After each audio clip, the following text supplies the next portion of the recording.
What's going on, everybody? It's your boy Big Aaron. We're gonna get started on the F350 build. We're finally gonna take it apart. Let's see how it goes. All right, guys, got the 5-inch reverse cycle kit. We got the 5-inch made by Sky. We have the reversal shackles over here for the rear mounts. But yeah, I have these box adapters to box out my frame because my frame on the truck is like a C style frame. Pretty sure they said that one bolt's not gonna be used for the 5-inch drop.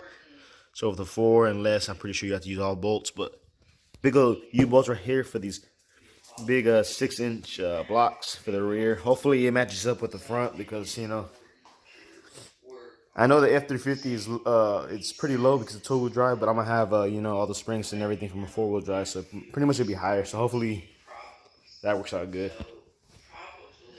And then they sent me nothing but packing peanuts on both boxes. Now I gotta throw all this stuff away. I made a mess, I'm not gonna lie. Taking especially this one out. But yep, this is not everything, but we're getting to it. I don't think today I'm gonna get too much done.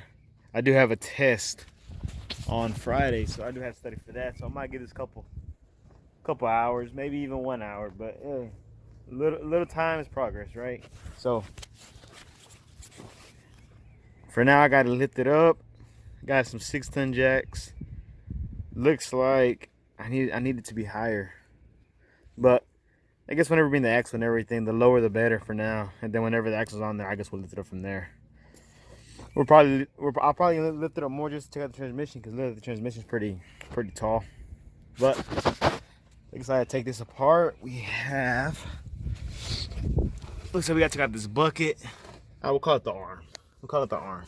We got the sway bar we got to take off, and I got a kit from Sky where they give you a little template to put over these holes, and you drill your hole in your 5/8 hole, just like if if it was like a 4x4 frame, like a kit to box in this frame, just like the 4x4 ones. But of course, you don't have an indent here, like in the video, like in the first video. I don't know if you saw, like he had like a little indent here, and it was kind of skinny. But yeah, take off all the steering stuff off. Let's see, take off these other arms. I guess the ones are bolted under the motor. And also with the other side. First I will lift the other side though, get everything up in the air. Get everything sagging.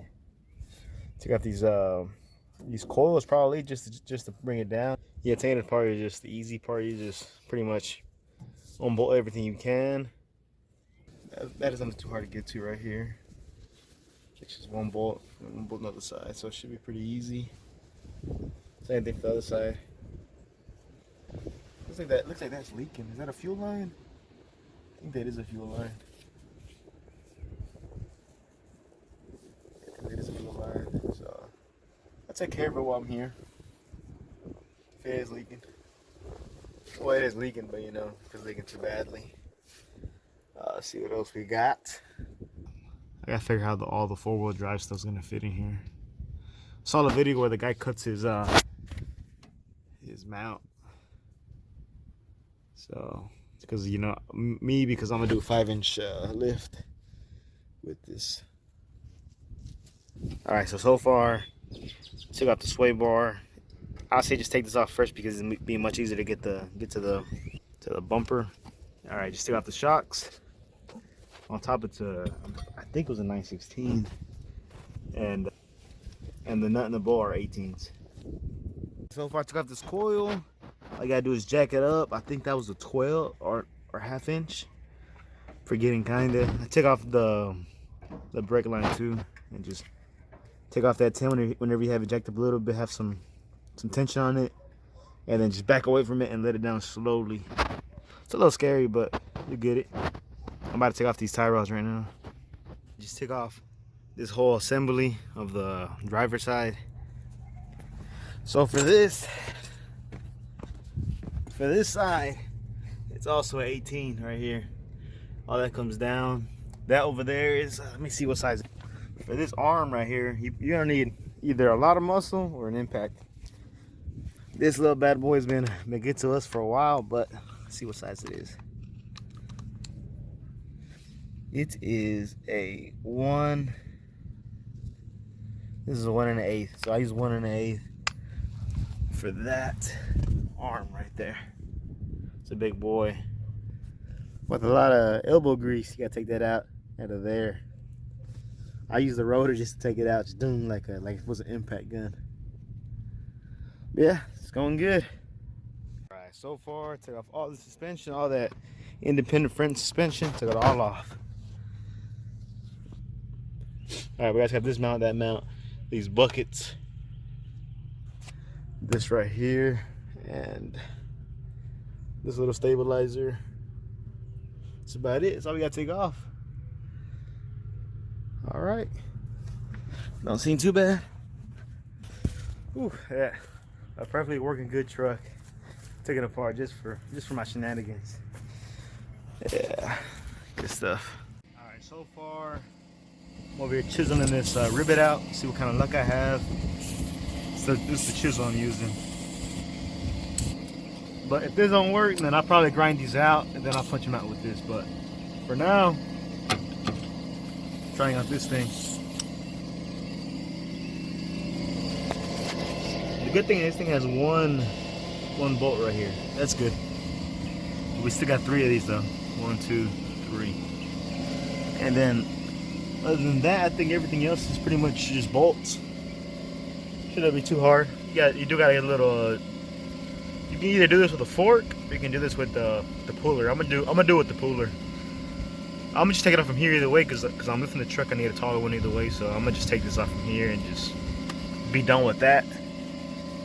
And I forgot my drill bit today, so I gotta go get one. Oh, almost forgot to say you have this bucket. Almost forgot about this big old bucket.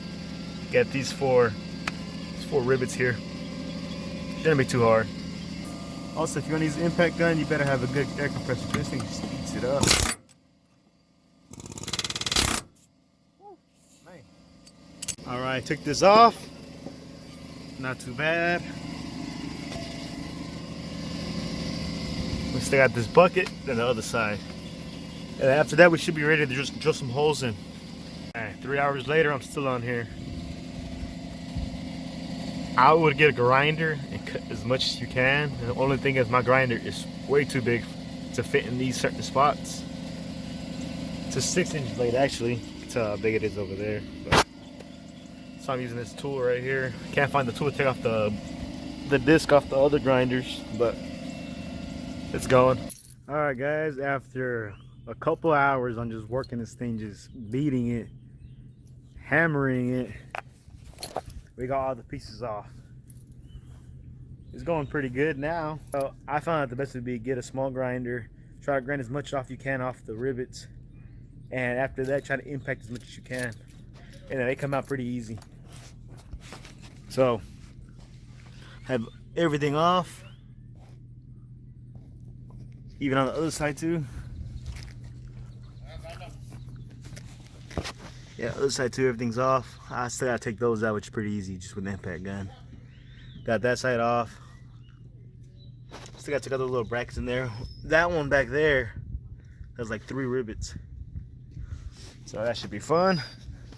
Yeah, that's it for today. I think I'm gonna get back to it later, so probably do it tomorrow. If not, then next week or on Monday or something like that. But for y'all, it'll be a couple seconds, so y'all stay tuned.